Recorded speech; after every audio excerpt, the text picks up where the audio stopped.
אפשר להתחיל. כן, אנחנו מתחילים היום, זה יום חמישי, ה-27 בינואר 2022, וזוהי הפגישה האינטראקטיבית שלנו בזום, במסגרת מפעל דוב סדן, בקבוצת הלימודים שלנו, Learn Yiddish and Yiddish Literature אונליין. כמו שקורה בפגישות האחרונות, יש כל מיני אירועים ומאורעות שאני מרגיש חובה לדבר עליהם בקצרה עבורכם, כי הדברים בצורה יותר חזקה או פחות חזקה קשורים למה שאנחנו עושים, זה כבר כמעט שנתיים. הודעה ראשונה, שזה ודאי נוגע לכולנו ולקבוצת הלימוד שלנו, אחרי שיהודית שלו נפטרה ב5 בינואר, לא מזמן, 2022, אני יזמתי ביחד עם בלה טרכטנברג, פנינו למשפחה, לאחיות של יהודית שלו, זיכרונה לברכה, וביקשנו לקבל ביוגרפיה קצרה עליה, והמטרה הייתה לפרסם ידיעת אבל על מותה כחברה של קבוצת הלימוד שלנו, שהייתה חברה מאז ההתחלה, ואכן קיבלנו מאחת האחיות ביוגרפיה קצרה עליה.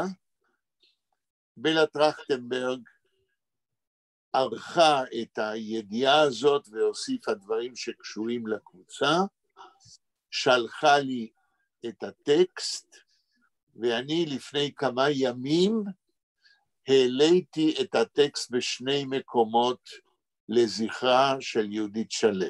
המקום הראשון זה אקדמיה אדו, כן, האתר שלי, שם העלינו את הביוגרפיה הקצרה שלה, אבל מכיוון שהיו פה מעורבים 3 אנשים, ולא הייתה אפשרות אחרת להעלות את ההודעה על מותה עם הביוגרפיה, אלא באתר שלי, אז על פי הנוהג,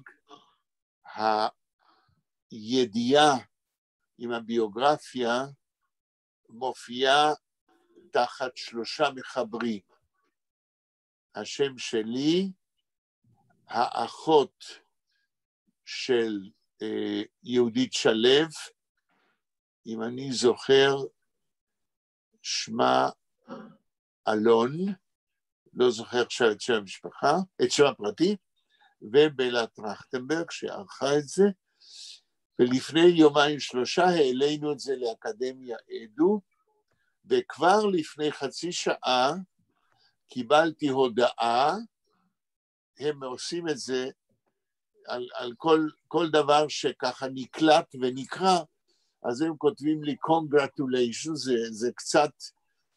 זה קצת אבסורדי על הודעת אבל לכתוב congratulations, אבל הם אומרים שקראו ואפילו הורידו למחשב שלהם אנשים מהארץ ומכל העולם, כ-33 איש, ואני קצת הופתעתי לטובה, כן? סך הכל זו הייתה ידיעה על יהודית שלו, קצת על הביוגרפיה שלו, ושהיא חברה, הייתה כל השנים בקבוצת הלימוד שלנו. אני עוד לא מבין למה זה משך מיד תוך יומיים כל כך הרבה עניין. נכון שיהודית שלו בזכות עצמה, היא הייתה מורה לביולוגיה, כן? ומבחינה זאת היא הייתה קולגה של בלה טרכטנברג, גם בלה טרכטנברג לימדה כימיה וביולוגיה, והיא למדה בכל מיני הרכבים של לימוד ספרות יידיש, והיא, דודה שלה הייתה סופרת ביידיש, כל זה כתבנו, כן, בידיעת האבל, וזה משך עניין. ואנשים אפילו הורידו את זה לתוך המחשבים שלהם. אז אם מישהו מכם יהיה לו עניין, העליתי את זה באקדמיה אדו, כן?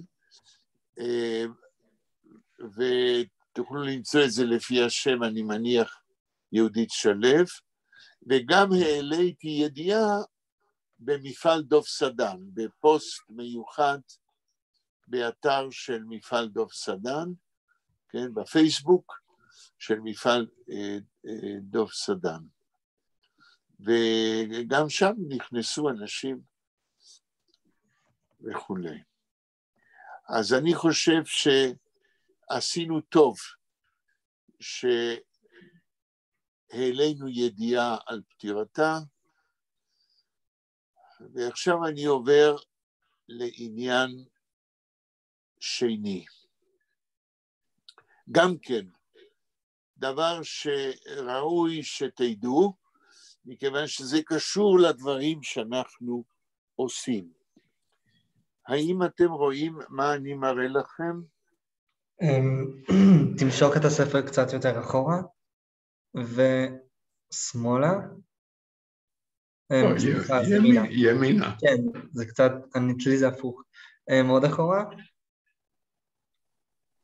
ותיישר את זה מול המצלמה, כלומר תזיז את זה טיפה למעלה, אני חושב.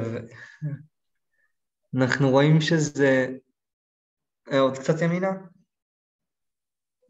הנה, אנחנו רואים, נראה לי. מה אתם רואים? לא, אנחנו רואים את התת כותרת. כיסא אליהו, רומא, אפשר לעשות קצת למטה? זה התמונה, אבל מעל לזה. אז למטה, עוד למטה? עוד למטה? עוד למטה? הנה, במה לפולקלור יהודי, כרך ממ"ח, מספר 85 עד 86. טוב, אז עכשיו אני אגיד לכם במה העניין, ובמה זה קשור לדברים שאנחנו עושים. מאז 1948, נוסד כתב העת הזה שנקרא ידע עם, על ידי יום טוב לוינסקי, דוקטור יום טוב לוינסקי, שהיה חוקר של פולקלור, ומאז 1948 מופיע כתב העת הזה בערך פעמיים בשנה, ומה שהראיתי לכם, זהו כרך 88 של כתב העת ידע עם לחקר הפולקלור היהודי, שביד שלי החזקתי טיוטה, זה עוד לא, היום כנראה זה נתפס סופית, ואני קיבלתי מהעורכת דהיום של כתב העת שמחה סיאני, שעליה נדבר אולי פעם אחרת, והגיליון הזה הוא למעשה גיליון ממ"ח, לא גיליון, סליחה, כרך ממ"ח של ידע עם. לפני חודש הופיע גם כרך מ"ז. לפני חודש הופיע כרך מ"ז לכבוד 101 שנה להולדתו של פרופסור דוב נוי, שהיה מרצה ומייסד חקר הפולקלור במדינת ישראל. והתלמידים שלו, כולל שמחה סיאני, העורכת הכללית של ידע עם, כן, טרחו כדי להוציא את הכרך מ"ז הזה, כולו עם מאמרים על פועלו של פרופסור דוב נוי בעניין הפולקלור היהודי. ומכיוון שפרופסור דוב נוי היה פרופסור ידוע באוניברסיטה העברית, הוא אפילו כיהן שנה אחת כיושב ראש החוג ליידיש, כאשר פרופסור שמעוק, ראש החוג הקבוע, נסע לשנת שבתון, ואז פרופסור נוי, זה היה ב-1974, כן? הוא היה גם ראש החוג ליידיש. אז תוך חודשיים, בדצמבר בשנה שעברה, ובינואר השנה, כן, היום כנראה, נתפסים כל הגיליונות של כרך 88, שיש להם, לכתב העת הזה, שם טוב בעולם, 74 שנים של הופעת כרכים, כן? אולי אמרתי לכם שאחרי העורך המייסד, ערך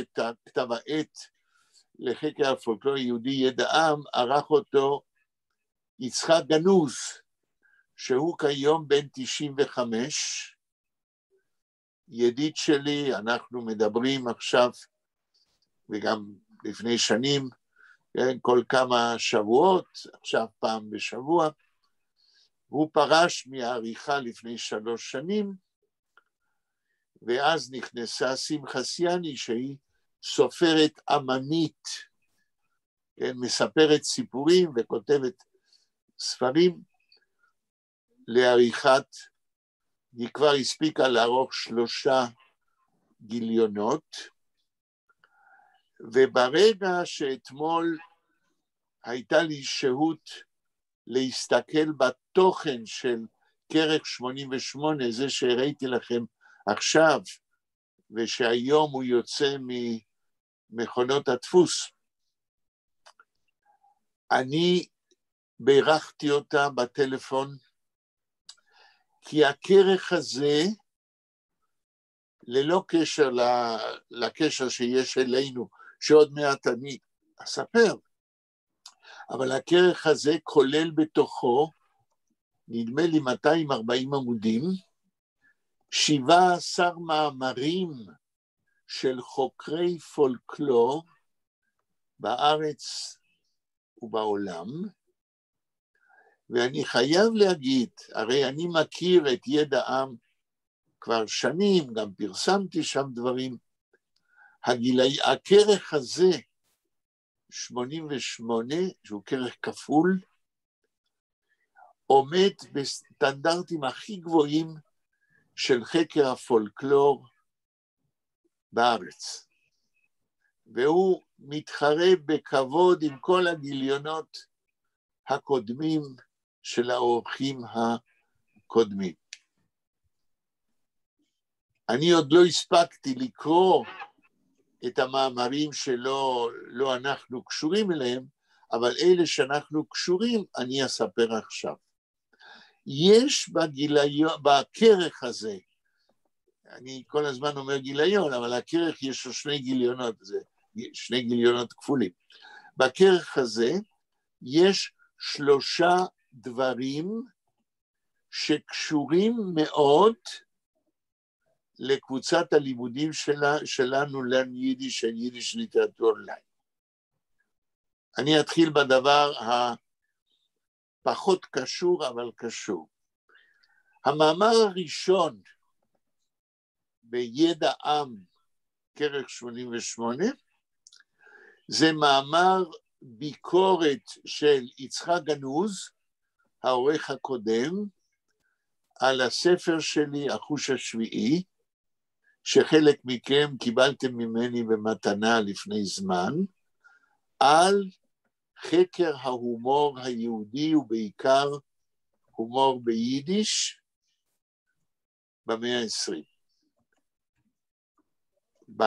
בעטיפה של הספר הזה שלי, החוש השביעי, בעטיפה הקדמית והאחורית, אני טרחתי שיהיו איורים על סמך 10 פורטרטים של חוקרי הומור וסופרים הומור, שכתבו הומור ביידיש.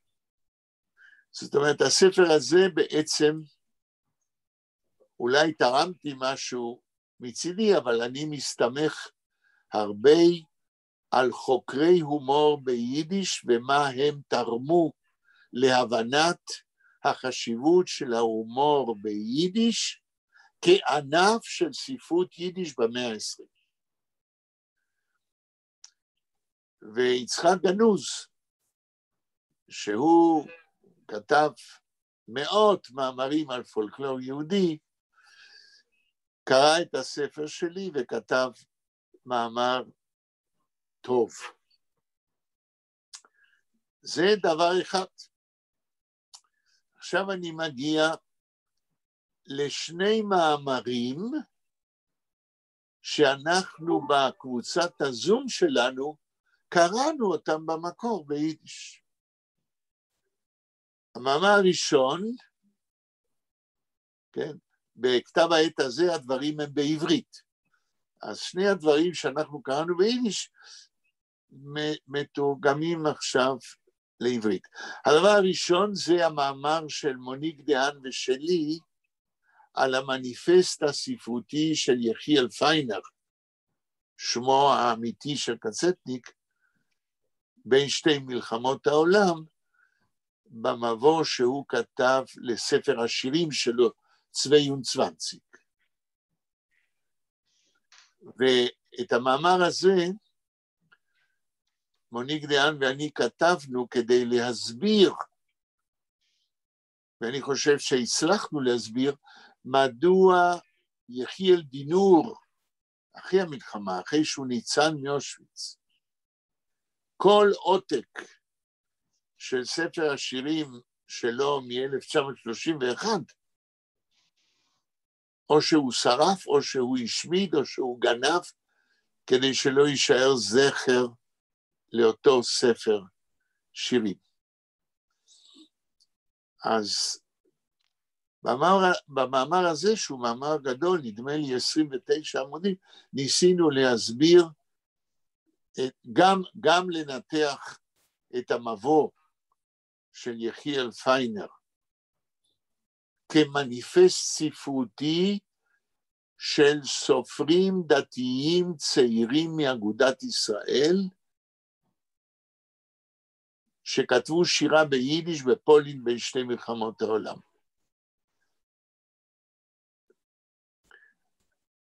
והדבר השלישי שקשור לקבוצת הזום שלנו, מי שהצטרף לאחרונה, אז אולי לא הספיק לקרוא איתנו, אבל ודאי ששלמה ויאיר זוכרים, שקראנו את הפואמה מוני של י"ל פרץ. כן.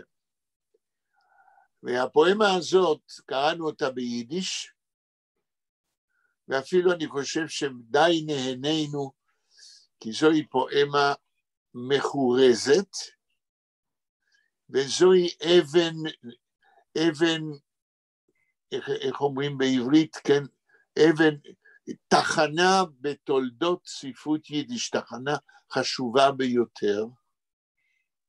ולמה? כי זוהי הפואמה הראשונה שי"ל פרץ כתב, אחת היצירות הראשונות שלו, בסוף שנות ה-80 במאה ה-19, והפואמה הזאת, מוניש, עוסקת בפולקלור יהודי. היא עוסקת באחד המיתוסים בפולקלור היהודי, על המאבק בין הסיטרא אחרא, זאת אומרת, הסיטרא דשמאלה, צד שמאל, עולם השדים, שנלחם בסיטרא דימינה, בעולם לומדי התורה, בעולם המאמינים באלוהים, ובתוך הפולקלור היהודי, ובמשך דורות, יש אגדות, שאני קורא להם גם מיתוסים, על מאבק ללא פשרות בין השטן ולילית אשתו, כנגד בני תורה והמאמינים בשם ולומדים את תורתו. למשל לילית, הדמות הזאת של לילית, שהיא מופיעה אצל פרץ בפואמה מוניש, בספרות העברית יש לה היסטוריה של 400 שנה לפחות. וביידיש אנחנו פוגשים שאהרון צייטלין, אחד מהסופרים הדו-לשוניים החשובים בספרות יידיש וגם בספרות עברית, אם אני לא טועה, כשהוא היה בן 8, הוא כתב פואמה על לילית, והדפיס אותה בכתבת לילדים ביידיש. למה בגיל 8? מה פתאום קרה? בזמנו הזכרתי לכם שאהרון צייטלין, גם האבא שלו היה מצאצאי חסידי חב"ד, וגם האמא שלו. וזה אומר לי שאותה מסורת של אגדות עלילית, הוא כנראה ספג אותה מתוך המקור החסידי של הוריו. וכילד הוא כל כך התרשם מזה, שבאחד המכתבים שקראתי הוא מספר, שהוא כתב פואמה על לילית, כי הוא רצה למצוא גם נקודת חיוב אצל השיידה הזאת. כן, אבל לא ניכנס לזה עכשיו. עכשיו, מכיוון שהיום, יום הזיכרון לשואה הבינלאומי, אני רוצה לקשר את התאריך הזה לפואמה מוניש של י"ל פרץ. אף אחד לא עשה דבר כזה, זה אני אומר בשם עצמי. אבל כדי שתבינו למה אני מעז למצוא קשר בין היטלר, השואה והשמדת יהודי מזרח אירופה, לבין הפואמה של מוניש, של י"ל פרץ, מוניש. אני צריך להסביר בקצרה את העניין. אמרנו קודם שפרץ בונה פואמה, אני מוסיף יפהפייה, ברוח הפולקלור היהודי. הרי הוא לא המציא את המאבק בין סיטרא דשמאלה לסיטרא דימינה. הוא לא המציא את המאבק בין השטן ואשתו לילית לבין עולם לימוד התורה וכו'. זה נמצא בתוך התרבות היהודית בכל מיני צורות. אבל בפואמה הזאת, ב-1888, האמת שהיו איזה 4 נוסחים של הפואמה. אני לא נכנס לזה, אני רק מזכיר שפרופסור חווה טורניאנסקי, מי שהייתה היא עכשיו אמריטה, מי שהייתה ראש החוג ליידיש אחרי פרופסור שמרוק, לפני שהיא הייתה פרופסור, היא כתבה מאמר מאלף על הוורסיות השונות של הפואמה מוניש של י"ל פרץ. מי שפעם יהיה מעוניין, יכול לקרוא את המאמר הזה, נדמה לי שהוא פורסם ב-Die Goldene Kate בעריכתו של אברהם סוצקי. אבל למה אני מזכיר את מה שפרץ עשה? כי פרץ לקח אגדה, והוא ניסה לתת לה אקטואליזציה לאור המאבק, והיה מאבק, ואנחנו יודעים את זה, במאה ה-19, בין המודרנה לבין לימוד התורה, בין לומדי תורה ובחורי ישיבות, לבין התרבות הכללית שבאה מבחוץ וקרצה להם, וזה הפך למעין מאבק שבפואמה מוניש של פרץ, ידה של הסיטרא אחרא הייתה על העליונה, ומוניש בסוף גורלו להישרף בגיהינום כפתיל בוער בחבית זבת. כן. דרמטי ביותר, מוגש לקורא של סוף המאה ה-19 בחרוזים יפהפיים ביידיש, תוך כדי ביקורת גלויה של י"ל פרץ על מצב שפת יידיש בשנות ה-80 של המאה ה-19, אבל הוא, כשהוא מבקר את מצב שפת יידיש, הרי פרץ הוא אחד מהקלאסיקונים של ספרות יידיש, הוא מראה שהוא יודע לכתוב ביידיש יפהפייה, ולא נגועה בגרמניזמים. הפואמה הזאת היא תעודה היסטורית מעניינת ביותר, ולכן אני לקחתי ביחד עם רותי זקוביץ' ברזין, שהייתה שכנה שלי במשך שנים כשגרנו בגבעה הצרפתית, ושאיתה שיתפתי פעולה במשך שנים, והוצאנו 3 ספרים של תרגומים מיידיש לעברית, גם שירה מחורזת.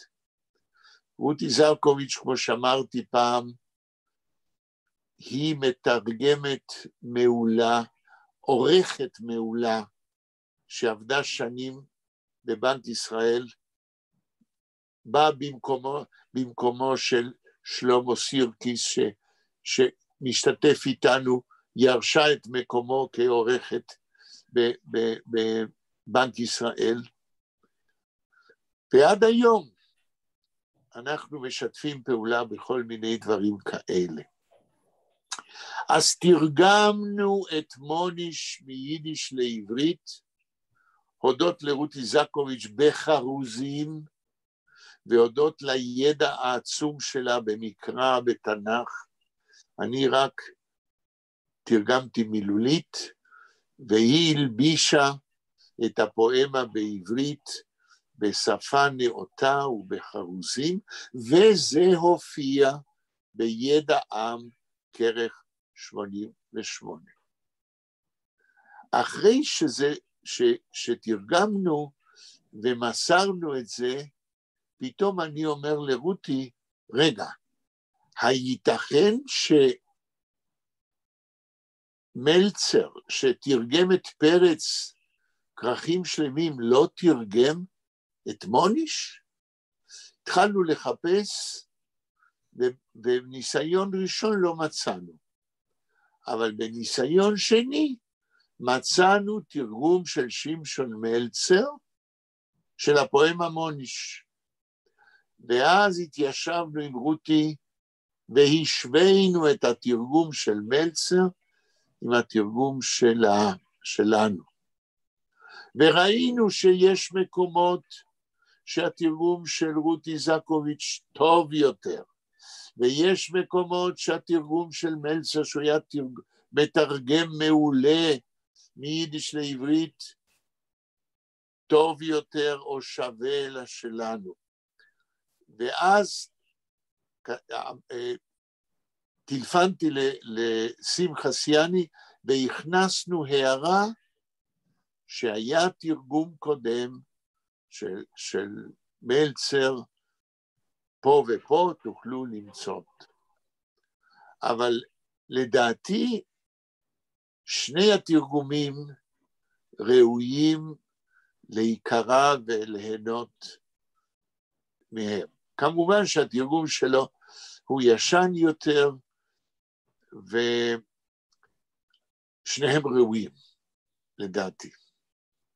הוא לא מבטל את התרגום שלנו, ואנחנו לא מבטלים את התרגום שלו. עכשיו,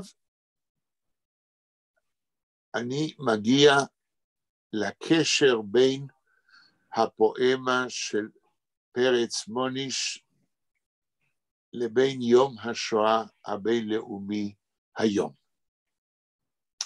אם עד עכשיו מישהו רוצה לשאול או להגיד לי מה, אתה השתגעת, איזה קשר יש בין פרץ ליום השואה הבינלאומי, אם אתם רוצים לאתגר אותי, אנא, תגידו, תשאלו, ואז נמשיך. האם יש בספרדית אמירה שתיקה כהודיה? כן. למה בספרדית? יש בעברית. יש גם בעברית. שתיקה כהודיה אדם. מה? לא יודע, סוג ערבוב של, זה מושג תלמודי, שתיקה כהודיה אדם. נכון, אז זה בדיוק בלי לשים לב, אמרתי את זה בעברית. יש להגיד את זה לכל אלה ששומרים על זכות השתיקה. כן, טוב, אז אנחנו עוברים לאיך אני מקשר. אתם יודעים ביידיש, כשאחד עושה דבר שהוא בלתי אפשרי, אומרים, צ'פט צו אבנט מתאבנט. מכירים? לא? צו צ'פן אבנט מתאבנט, זה לחבר קיר אחד עם הקיר שמולו, בתוך חדר. כן? זה צו צ'פן אבנט מתאבנט. צו צ'פן זה לחבר בצורה לא מקצועית. כן? טוב. תראו,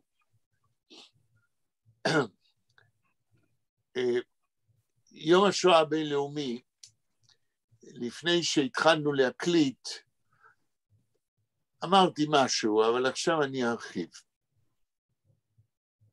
הוא התחיל כהשתדלות של פקיד, שאת שמו אני לא זוכר, ממשרד החוץ הישראלי, שעמל 10 שנים בהשתדלות, כדי שסילבן שלום, שהיה אז ב-2005 שר החוץ, יוכל לבוא לאומות המאוחדות, ולהציע יוזמה ישראלית, שהאומות המאוחדות יכירו ביום שחרור אושוויץ, ב-27 בינואר, כן?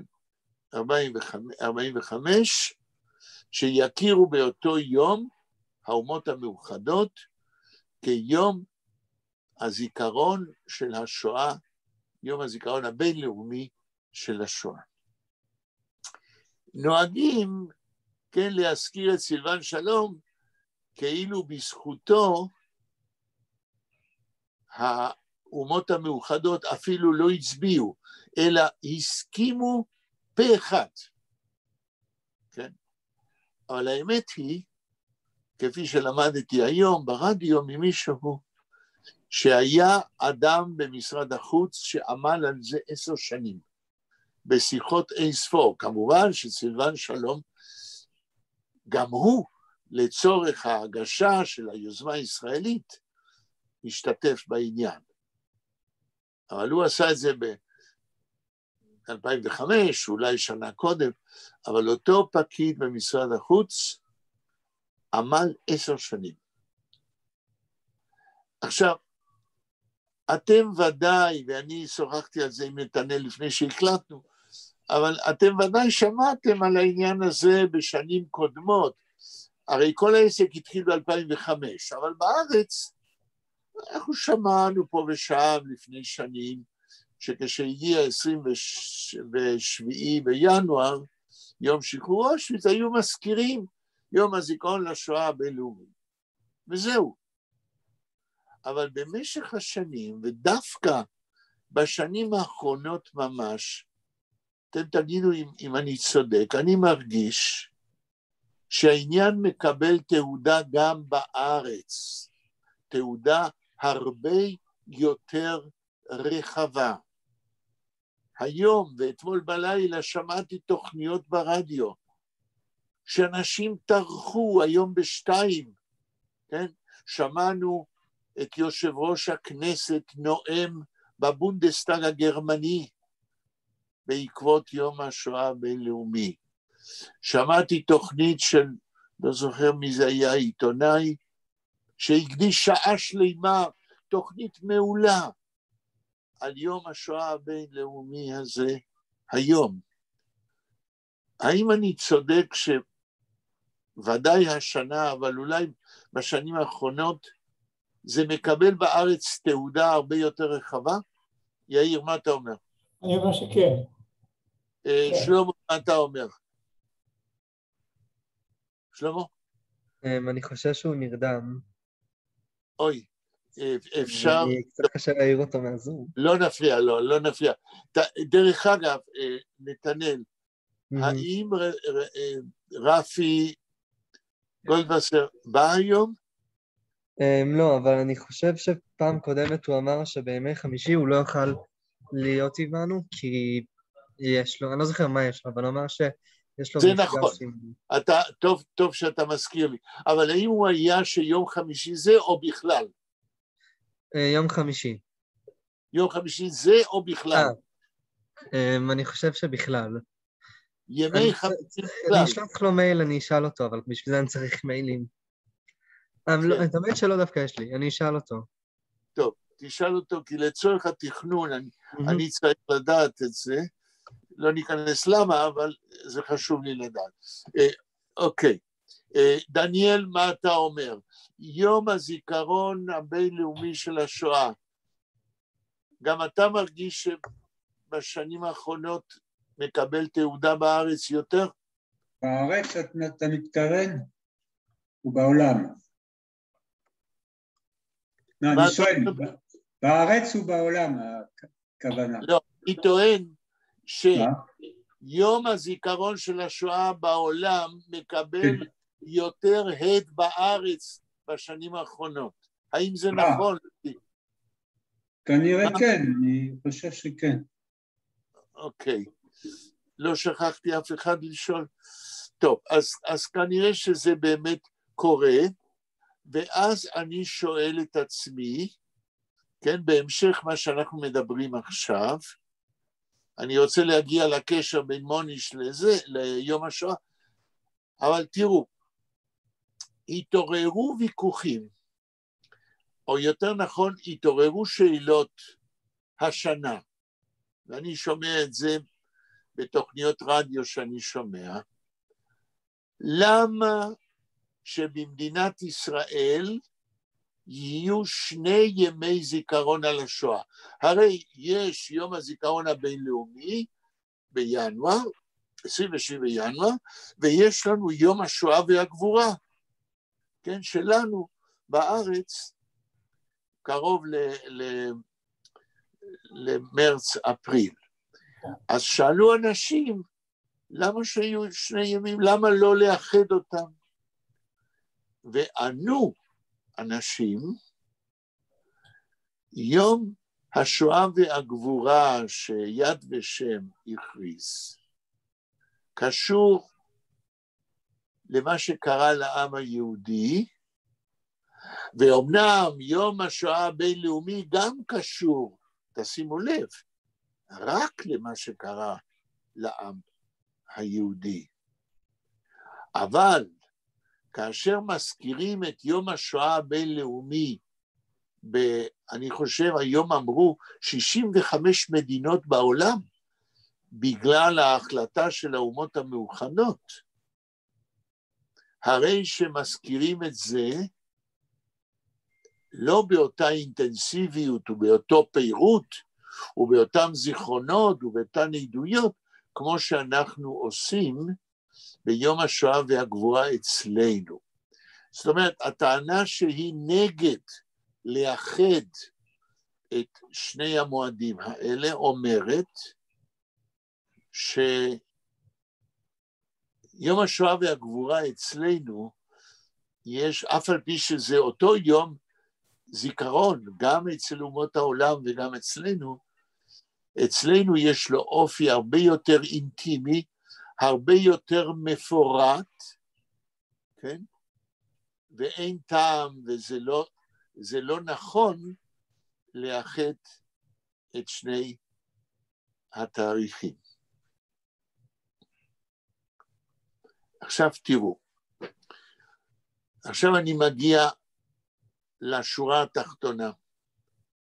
איך אני אישית, יחיאל שיינטוך, רואה את הקשר בין הפואמה מוניש של פרץ לבין יום השואה. כדי להמחיש לכם מה אני רוצה לטעון, בלה איננה היום, אבל אולי אתם זוכרים, מי שזוכר, שלפני כחודשיים בערך, בלה שלחה לכם, אותו ואני כבר לא זוכר מי מהם, את הפואמה מוניש מתורגמת לעברית, לכולכם. שלמה, אתה זוכר? יאיר, אתה זוכר? מה אתם אומרים? אתם שומעים? יאיר? פתאום יש לי פה איזה משהו שמכסה לי את המסך. השאלה שלי היא, אני שלחתי לכם דרך טובה או דרך בלה את הפואמה מוניש בתרגום לעברית. נכון. יש לך טקסט? יש לי, אבל אני צריך לחפש, כן. באיזשהו מקום. אבל אפשר גם להוציא את זה תגיד נתנאל, אתה קיבלת את זה? היית אצלנו כבר? כן, אני קיבלתי אותו. למרות שמעולם לא הייתי שלמדתם אותו. מה אתה אומר? אבל מעולם לא הייתי שלמדתם אותו. לא, אז לא היית, ודאי. לא, אבל כן יש לי את הטקסט. מתורגם. יש לי את זה, אני גם יכול. אפשר גם להוציא את זה פשוט מהמייל. לצורך מה שאני רוצה לטעון, האם נתנאל יכול להעלות את העמוד הראשון, או את הטקסט, את העמוד הראשון ודאי, של כן. התקומפרית? בבקשה, תעלה אותו. רק רגע, אני פותח אותו. דניאל, אתה הצטרפת, נדמה לי, אולי גם אתה קיבלת, אני לא זוכר. מה אתה אומר, דניאל? קיבלתי בדרך אימייל, כן. כן. אבל תסתכל על המסך. אם אין לך, תוכל לראות על המסך. הנה. מי מדבר? זה מישהו שנמצא לידי בכיתה. אני אעבור כיתה. אני אשתיק את עצמי בינתיים. אוקיי. לא, אם תשתיק לא נוכל לדבר. כן? נתנאל? אתם תוכלו, פשוט, זה רק כמה שניות, אני עובר כיתה ואני אחזור ב100%. אבל אתם יכולים לדבר, אני מקשיב. אוקיי, אז בעמוד הראשון שהעלית אותו, יש הכותרת של הפואמה, מוניש, כתוב, מתורגם על ידי רותי זקוביץ' ויחיאל שיינטוך, האם לרגלי העמוד הזה יש הערה? יש אפילו 2. מה יש? יש אפילו 2. איך מתחילה? רק תגיד לי את המילים הראשון של ההערה הראשונה. גאוניותו של י"ל פרץ, שפתו המדהימה ביידיש, ומלחמתו בשלהי המאה ה-19 נגד המצב הקלוקל של שפת יידיש, שהייתה אז נגועה בגרמניזמים, עומדת במרכז פואמה זאת. פרץ הוכיח כבר אז כי עד כמה לשון יידיש הסתירה בחובה גרעין של צמיחה והתפתחות. הסטרא אחרא של היטלר, האדם שד. חכה. זוהי באמת ההערה שעליה אני רוצה שנדבר. כולכם רואים את ההערה הזאת במסך? כן, כן, ודאי. אז נתנאל תמשיך לקרוא. הסטרא אחרא של היטלר, תקרא עד הסוף, ואז נדבר. הסטרא אחרא של היטלר, האדם שד, הצליח באמצע המאה ה-20 להביא כליה על אותה יהדות מזרח אירופה, שפרץ כתב עליה שהיא מצויה במלחמת השמד עם הרוע של השטן. מלחמת השמד, כן. מלחמת השמד עם הרוע של השטן ואשתו לילית, שקמו לתחייה בגרמניה הנאצית. הפואמה מוניש, ניתן להגיד, היא אגדה, מיתוס, פרי הדמיון של מוח קודח, אבל ימי השואה הוכיחו שהסטרא אחרא הוא מציאות היסטורית שהעם היהודי בימינו כבר שכח שהיא קיימת. המציאות האנושית תמיד מוכיחה שהיא דמיונית יותר מכל אגדה או סיפור במיתולוגיה האנושית. עד כאן. אוקיי, זאת ההערה, ואני שואל, נתחיל עם יאיר, מה אתה אומר על ההערה הזאת? כי יש לי שם טיעון. אני טוען, יאיר וכולכם, שמה שפרץ בהסתמך על אגדה עתיקת יומין, כותב בסוף המאה ה-19 על המאבק של השטן, של הסטרא אחרא עם לומדי תורה,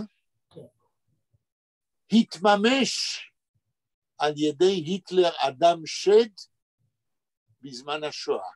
אם זה נכון, הרי שהמציאות עולה על כל דמיון. יותר נוראית מאשר אפילו האגדה. מה אתה אומר, יאיר?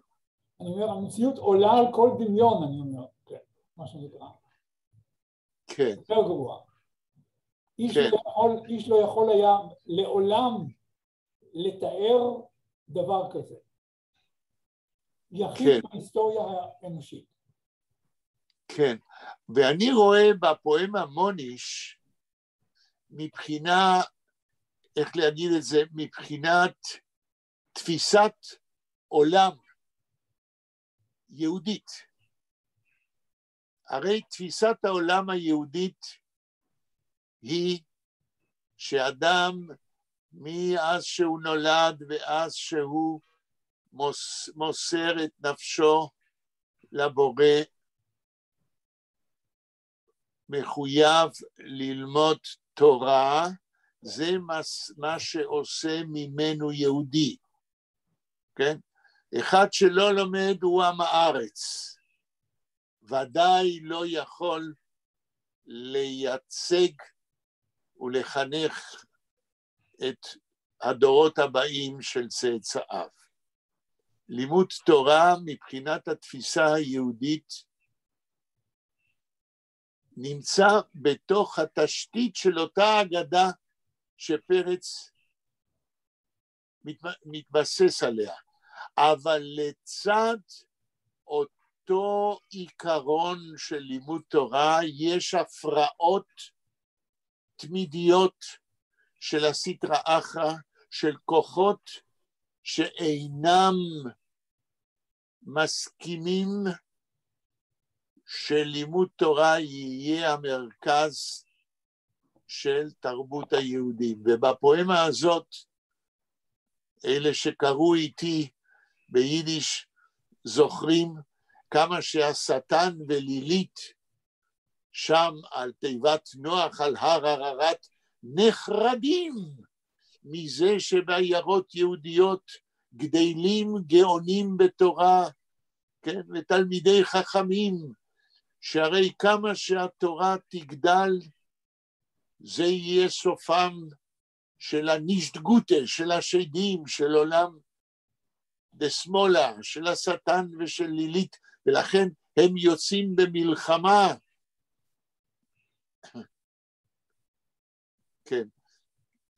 שלמה, יכול לדבר? עדיין לא. עדיין לא. אני יכול לטלפן אליו. כן. לא, אני לא הייתי, אם הוא נח, אז לא הייתי. דניאל, מה אתה אומר על ההערה הזאת שקראנו כשנתנאל קרא עכשיו? לפי מה שאני יודע, וזה לא יודע, הערה יותר כללית שאני רוצה להביא. כן. דרך כלל כל האגדות, שזה בפולקלור, במסורת, לא תמיד ברור אם המקור הוא יהודי או מהגויים או דברים כאלה, כמו פוסט למשל, דברים כאלה.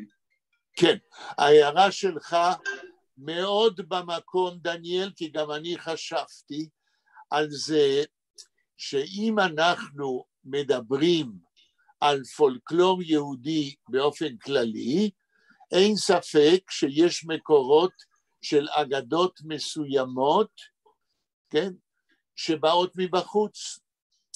אבל אני שואל את עצמי, מול ההערה שלך, איזה מקור מבחוץ יכול לדבר על כך שהשטן נלחם נגד לומדי תורה?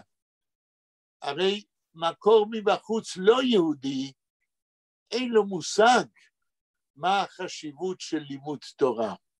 לי נראה שהאגדה שפרץ מתבסס עליה, של מלחמת סטרא אחרא, הצד השמאלי של עולם השטן נגד לומדי תורה, זהו מקור יהודי טהור.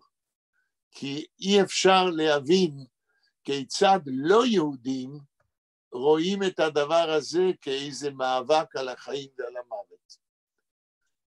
מה אתה אומר? אבל המושג של שטן, יכול להיות שזה, לקחנו את זה מהגויים יותר, אני יודע. זה בסדר, אבל כאן אנחנו מדברים לא על המושג שטן.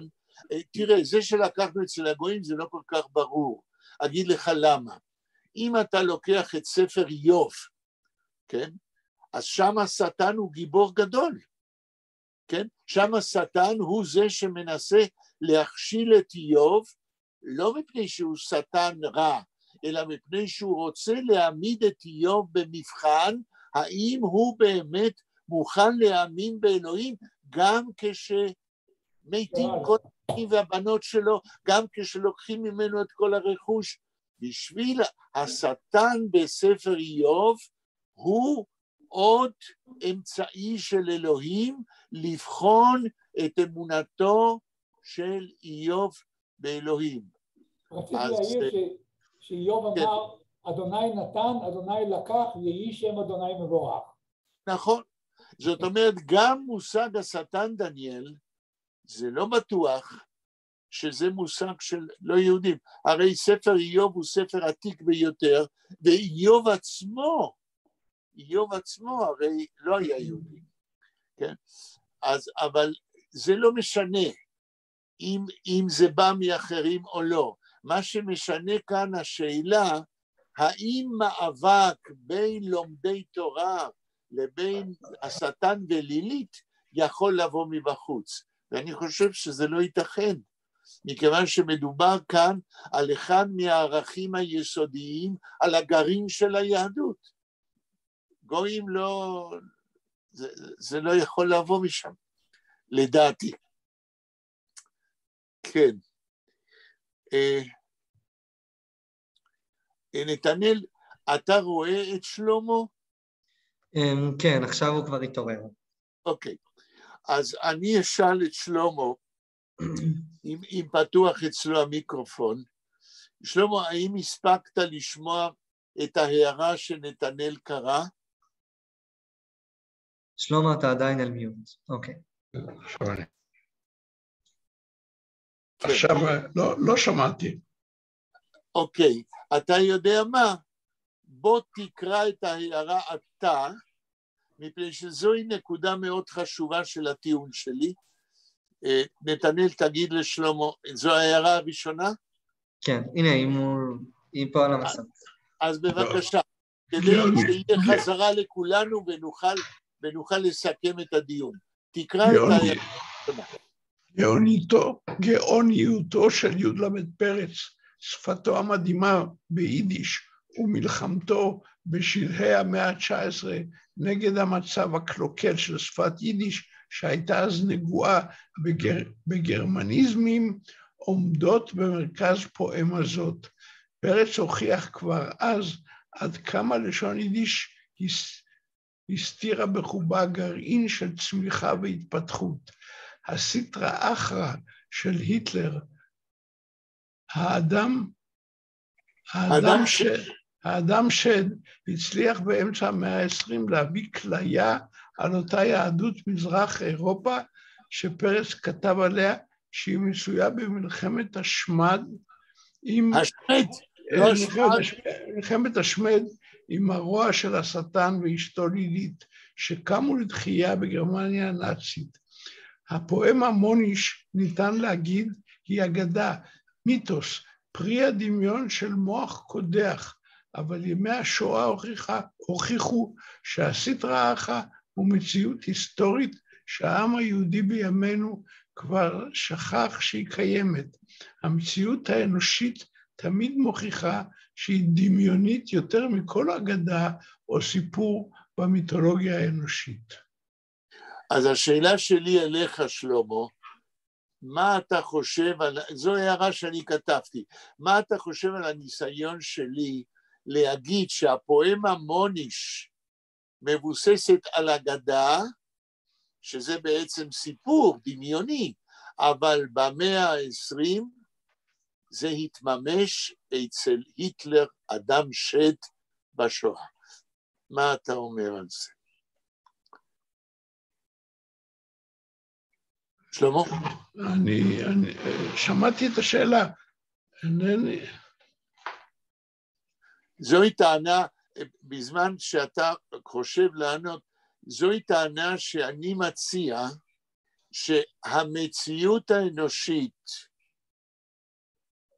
היא בעצם המחישה את האמת של האגדה. האגדה הייתה קודם על באה המציאות, והוכיחה שהיא יכולה להיות עוד יותר נוראית מאשר מיתוס ואגדה שפרץ בנה עליו את הפואמה מוניש. או במילים אחרות, האגדה, הפואמה מוניש, זה מקדימה את המציאות של השואה. בלי שפרץ ידע את זה כמובן, אבל הוא פיתח את האגדה, ולצערנו המציאות הוכיחה שזוהי אגדה אמיתית, לא מפני שהיא קרה בזמנו של פרץ, אלא דווקא כי היא קרה בזמן שלנו. על זה, מה אתה אומר? האם זה נועז מדי מצידי לקשור בין שני הדברים? לא קראתי את הפואמה מוניש. היי, רגע, שלמה, לא היית כשקראנו בזום את הפואמה מוניש ביידיש? לא. לא? לא. יכול להיות שאז זה היה בניתוחים. יכול להיות, אני מצטער, סליחה, אני מתנצל, כי אנחנו בזום קראנו את הפואמה מההתחלה עד הסוף, ויכול להיות שזה היה בתקופה, אוקיי, טוב, בסדר. אז אם לסכם, אני קישרתי היום את יום השואה הבינלאומי, יום הזיכרון לשואה הבינלאומי, ב-27 בינואר, יום שחרור אושוויץ, עם הפואמה של מוניש. מי שלא קרא אותה, אני מציע מאוד, שאנחנו שלחנו לך, שלמה, שלחנו לכולכם בזמנו, אני מציע לכם מאוד לקרוא את התרגום של רותי זקוביץ' ושלי בחרוזים, זה דוקומנט היסטורי ספרותי מאוד חשוב. טוב, אנחנו מגיעים עכשיו להמשך הפגישה שלנו לגבי גראדה. רגע. שעה 7:02. כן. אם אתם זוכרים, בפעם שעברה, אני התחלתי והקדשתי לזה הרבה זמן, למין נאום שלי, שקראתי לו חיים גראדה ואני, איפה שניסיתי לסרטט את הדרך שלי כמורה וכחוקר של כתבי גראדה, ומה תרמתי או ניסיתי לתרום, ומה עוד חייבים לתרום בחקר גראדה בשנים הבאות, כי הוא כסופר חשוב ביותר בספרות יידיש במאה ה-20, כמו שאני קורא לו כקלאסיקון רביעי בספרות יידיש, יש עוד הרבה מה לחקור אותו ומה ללמד אותו. אבל בפעם שעברה, ב7:30, אני לא הספקתי לסיים את הנאום הזה, חיים גראדה ואני. אני ארצה להקדיש עוד רבע שעה, כן? ולסיים את הקו הזה של ההתקרבות שלי למורשתו של חיים גראדה. אני הזכרתי בפעם שעברה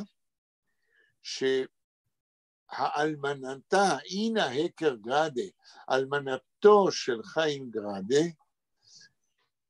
הייתה ידידה שלי במשך יותר מ10 שנים, שלחה לי חומרים חשובים מהארכיון הפרטי של גראדה, והתכתבה איתי, אבל בסופו של דבר, בראשית שנות ה-90, בערך ב-1993, הסתכסכה גם איתי. אמרתי את זה, אבל לא הסברתי איך היה ההסתכסכות. דבר לגמרי בנאלי, ומתאים לאופי של גברת גראדה האלמנה. יום אחד, סיפרתי לכם שהיא הייתה מטלפנת אליי בכל שעות היום, בכל ימי השבוע, לא משנה אם זה שעה 1 בערב, או שעה 1 בבוקר, ו2 בבוקר, כן? יום אחד, בסביבות 1993, ב9 בלילה, יום שישי, שבת, כולנו במשפחה שלי מסובים מסביב לשולחן השבת, אני וילדיי, טלפון של גברת גראדה. טובה מרימה את השפופרת, והיא כבר הכירה את גברת גראדה, והיא רוצה לדבר איתי, באמצע ארוחת שבת. אז אשתי אומרת לה, גברת גראדה, אנחנו עכשיו בסעודת שבת, בעלי ידבר אליך כשיוכל. וסגרה את השופרת. ב-12 בלילה, אחרי שכולם הלכו, כן, באותו יום, אני כן מטלפן בשבת, אז טלפנתי אליה ב-12 בלילה. אצלה זה היה, מה זה היה? זה היה 7 שעות קודם, אז זה היה משהו כמו 5 אחרי הצהריים, כן? והגברת גראדה יודעת מי מטלפן, היא רואה את המספר שלי, היא לא מרימה את השפופרת. הבנתי שהיא כועסת. למחרת, אני שוב מנסה, היא לא מרימה את השפופרת. הבנתי שהיא כועסת מאוד. ובזה נגמרו היחסים שלנו. היא נפטרה ב-2010. זאת אומרת, איזה 6-7 שנים הפסיקה לדבר איתי. אבל במשך יותר מ10 שנים, שלחה לי ארכיון שלם של כתבי יד שקשורים לחיים גרד. אבל בזה לא נגמרה הסאגה. כאשר היא נפטרה, זה היה ב-2010, נדמה לי במאי, יום אחד אני מקבל, יותר נכון אשתי, בעבודה שלה, בספרייה הלאומית, מקבלת טלפון מעורך דין ניו יורקי. כן? והאיש אומר, האם אני יכול לדבר עם תורה שיינטוך? אז היא מדברת איתו, והוא אומר, תראו, גברת גראדה שנפטרה, זה אתה, הפקידה אצלי צוואה. ובצוואה היא מזכירה אותך, גברת שיינטוך, ואת פרופסור יחיאל שיינטוך, כאלה שרשומים בצוואה שלך כיורשים. האם אני אוכל לדבר עם בעלך? טוב, אז אשתי מסרה לו את הטלפון, הוא מדבר איתי והוא אומר לי, תראה, גברת גראדה נפטרה, והיא השאירה אצלי העתק של צוואה, ואתם מוזכרים שם כיורשים שלה. טוב, אז אני אומר, אז מה שם כתוב בדיוק וכולי? אז הוא אומר, טוב, אני אשלח לך את העתק של הצוואה, ונדבר. אני מקבל את העתק, ושם, ואני אגיד את זה בקיצור, כן, כתוב, אומנם העתק הזה הוא מ-1992, לפני שהסתכסכנו. וכתוב שם שיחיאל שיינטוך ותורה שיינטוך, כן, הם יהיו היורשים של כתבי חיים גראדה, עוד כמה דברים, היורשים הלגיטימיים of the estate, בשפה לגלית, כן, האסטייט זה כל מה שנוגע, כן, לארכיון וכולי. ואז התחילה סאגה של שנים, מכיוון שאותו עורך דין יהודי מניו יורק אמר לי שיש בעיה לגלית, שאצלו יש רק העתק של הצוואה, ובתי משפט ניו יורקיים מכירים בלגיטימיות של צוואה, רק אם אצל עורך הדין ישנו המקור, ולא העתק. ובמשך 3 שנים חיפשו את המקור של הצוואה, ולא ידעו האם העתק של 1992 זה הצוואה היחידה, או שמא היא עשתה צוואה אחרת, אחרי שהסתכסכה איתי כביכול. To make a long story short, כמו שגברת גרדה הייתה אומרת, כדי לעשות סיפור ארוך, לעשות אותו קצר, והסיפור מאוד ארוך, יש לי תיקים שלמים של התכתבות עם עורך הדין הניו יורקי הזה, שאמר לי שהוא מוכן ללא תמורה, כמו שאומרים בשפה של עורכי הדין, פרו בונו, לעזור לי לקבל מה שמגיע לי במידה ומגיע לי. הוא לא ייקח ממני שכר עורכי דין, והוא ליווה אותי במשך איזה 5 שנים. הסיפור ארוך, אני לא אכנס אליו, זוהי אנקדוטה נחמדה, אבל אני אגיע לסוף העניין. מתברר שצצו בני דודים של חיים גרדה, שגרים בארצות הברית, שטענו שהם היורשים הלגיטימיים של האסטייט שלו, של מה שנותר ממנו.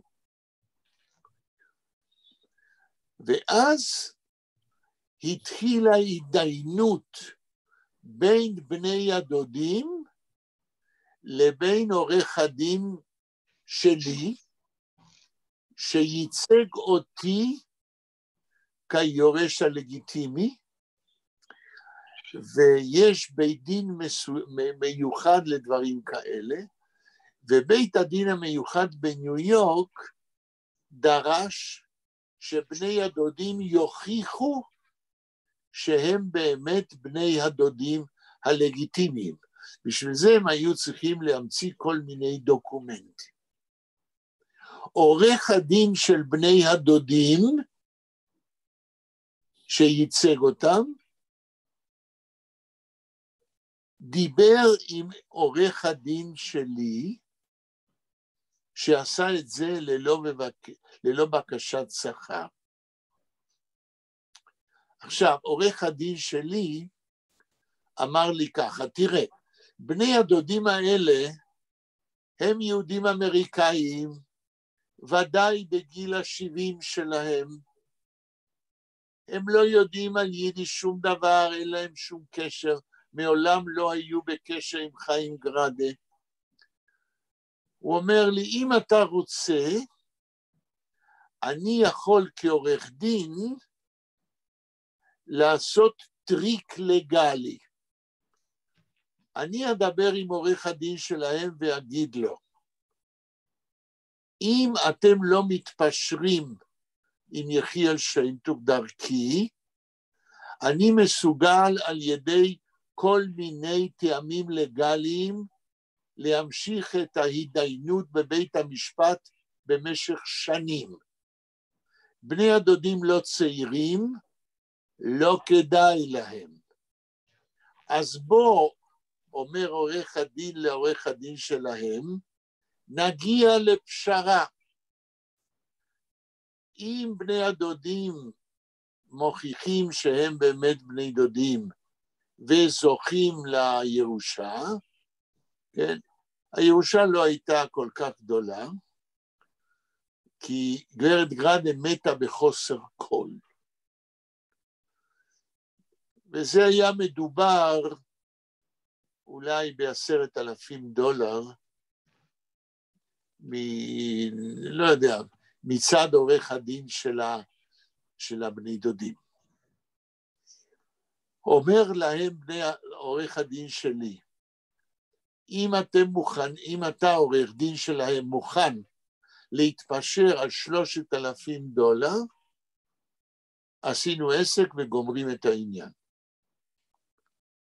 וכיוון שעורך הדין שלי הוא עורך דין מוכר ויודע את המקצוע, הוא השיג את הפשרה. ואכן הייתה פשרה, ואני קיבלתי $3,000 לצורך פרסום כל מחקר שאני אכתוב או כותב על חיים גרד. מה קרה עם הארכיון ומה קרה עם הספרייה, כן? זה סיפור אחר, שכרגע אני חושב שאנחנו צריכים לסיים. השעה 7:17. יש עוד קצת זמן.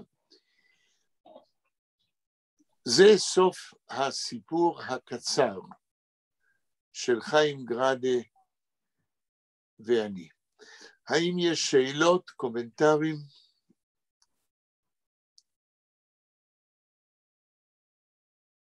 כן?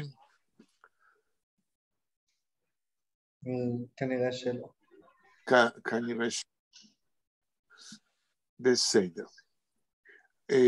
אני מציע, כיוון שנשאר לנו רק איזה פחות מרבע שעה, אני מציע כדי להמחיש קצת את הטענה שלי על החשיבות של הפואמה של פרץ, ואכן שלחתי לכם מזמן כי התכוונתי שנקרא אותה בעברית, את התרגום. בואו נתחיל. אז רגע, אני אשתף את המסך. נשתף את המסך ונתחיל.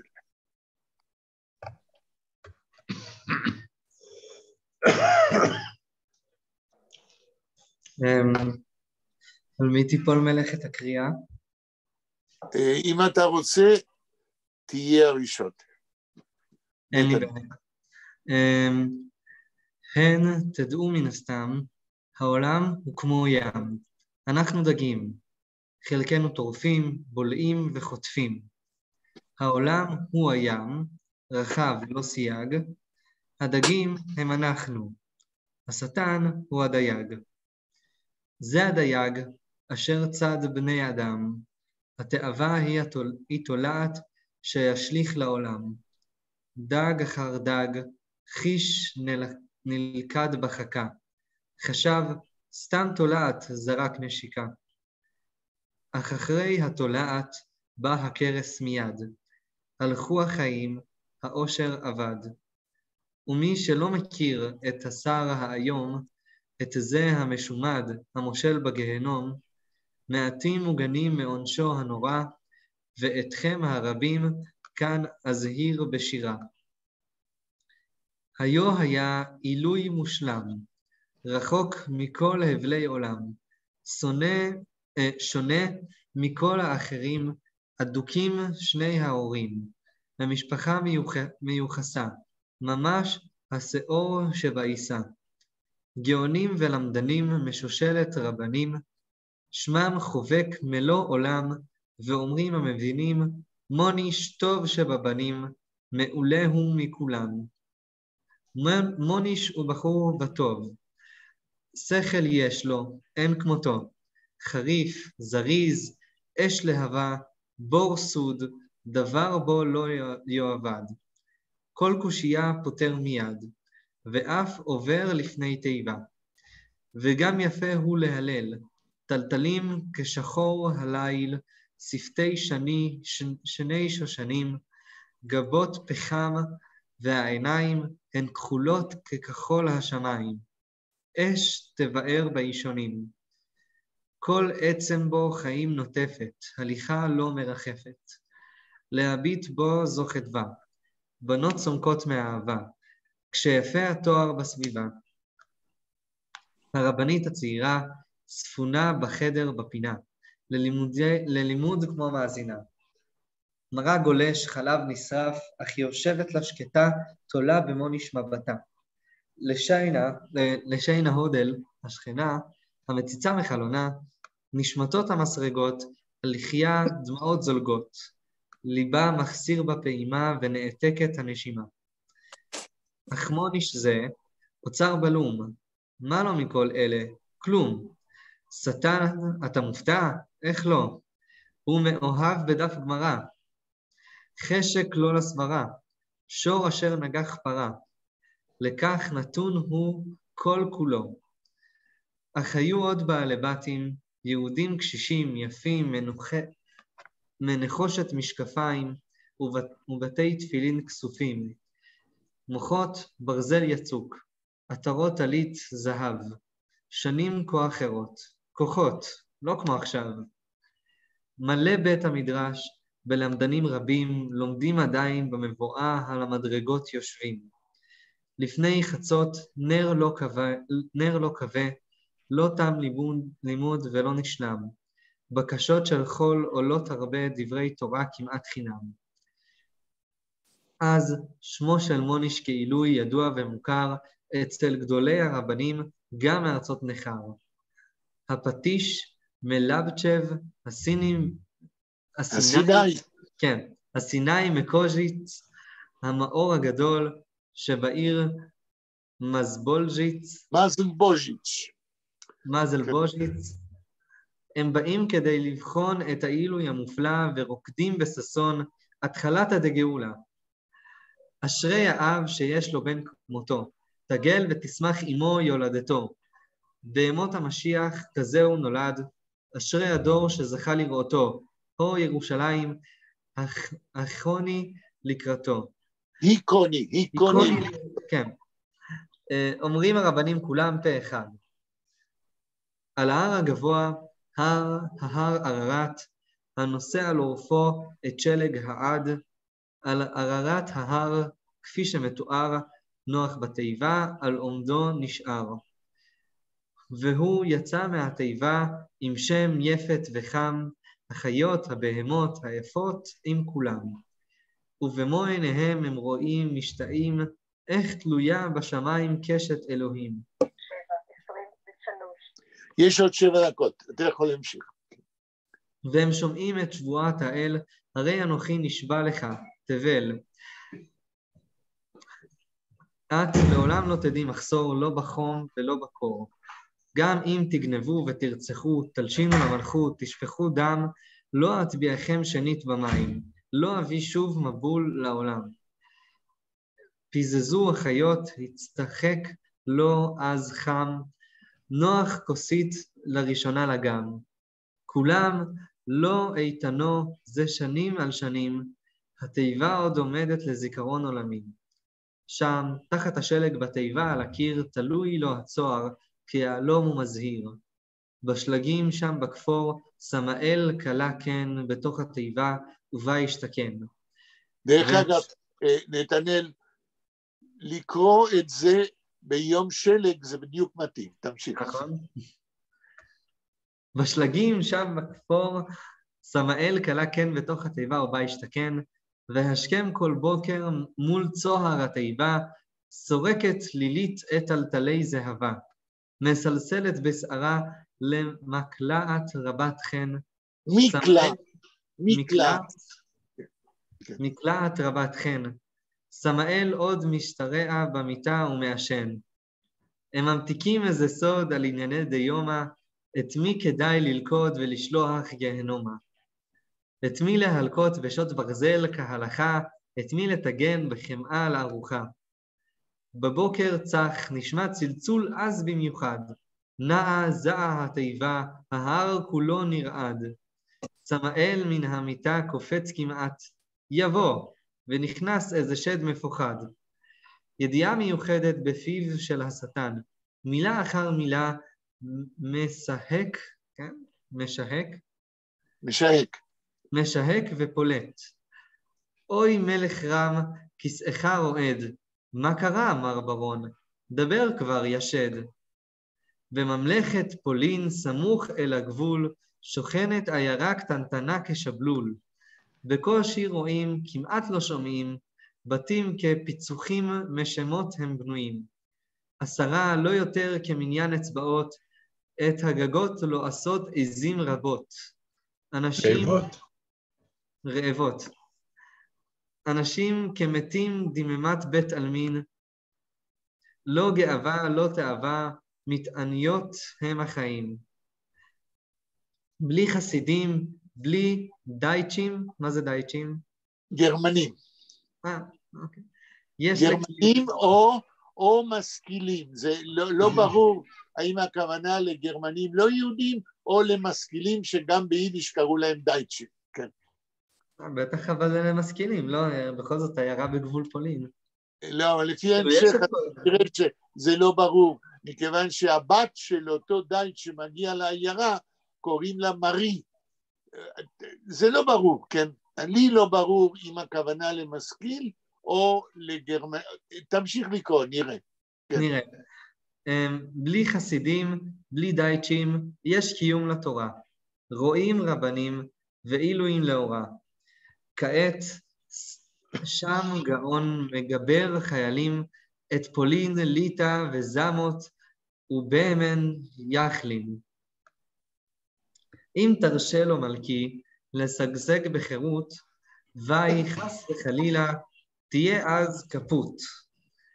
את כל ליטא ופולין אתה תאבד, ועולם השדים מיד יכחד. בשנאה נוראה הוא אותנו ירדוף, ויביא עוד חלילה משיח וסוף.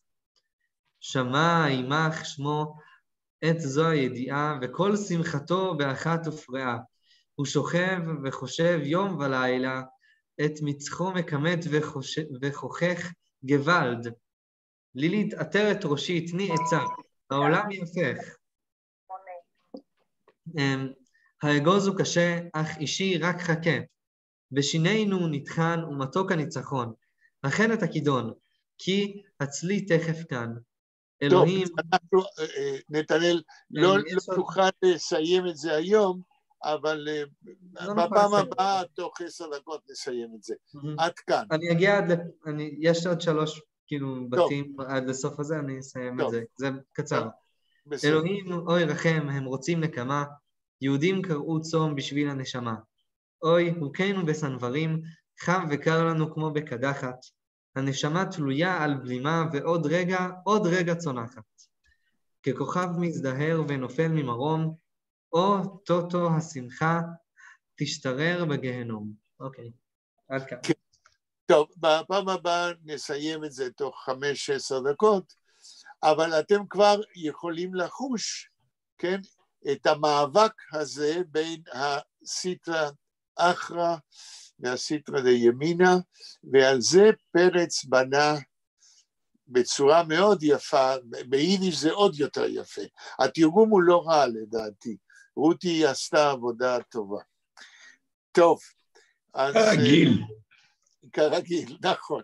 אז אנחנו נסיים בינתיים כאן, וביום שני נמשיך ונחזור לגרדה, אחרי שנסיים את התרגום הזה לעברית. אז תודה רבה לכם. תודה רבה. ותודה למי שקרא יפה מאוד. להתראות. תודה.